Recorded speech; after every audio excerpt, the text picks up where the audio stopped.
संघर्ष की शुरुआत। मुंबई की भारी दोपहर में 10 साल का आर्यन ट्रैफिक सिग्नल पर पुराना अखबार बेच रहा था।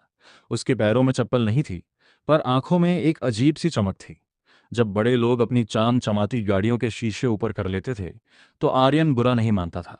वो बस उन गाड़ियों के लोगो ब्रांड देखता और सोचता, एक दिन ऐसी ही एक गाड़ी मेरी होगी। उसके पिता एक मजदूर थे और माँ दूसरों के घरों में बर्तन साफ करती थी। एक रात जब घर में दिए की रोशनी में आर्यन पढ़ रहा था, उसके पिता ने पूछा, बेटा इतनी मेहनत क्यों? आर्यन ने कहा, पिताजी, गरीबी विरासत में मिली है, पर इसके अगले विद्यार्थी तक ले जाना मेरी मर्जी होगी। आर्यन ने सरकारी स्कूल में टॉपर बनना शुरू किया।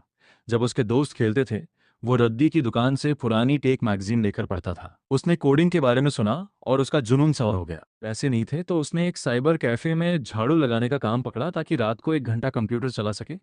वहां उसने खुद से प्रोग्रामिंग सीखी। कई रातें उसने भूखे पेट गुजारी, लेकिन उसके दिमाग में तर्क और एल्गोरिदम घूमते रहते हैं।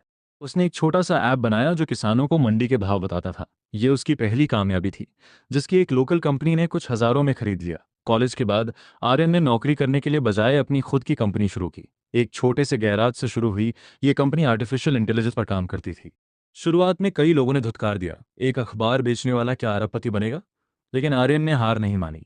उसने अपने घर का आखिरी जेवर गिरवी रखकर एक नया सॉफ्टवेयर लॉन्च किया, जिसने लॉजिस्टिक्स की दुनिया बदल दी। अगले 5 सालों में उसकी कंपनी का टर्नओवर करोड़ों में पहुंच गया। उसने सिर्फ पैसा ही नहीं कमाया, बल्कि लाखों लोगों को रोजगार भी दिया।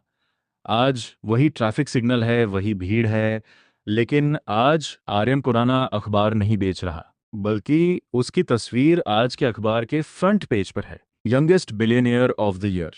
वो अपनी रोल्स रॉयस का शीशा नीचे करता है और एक छोटे बच्चे से अखबार पढ़ता है।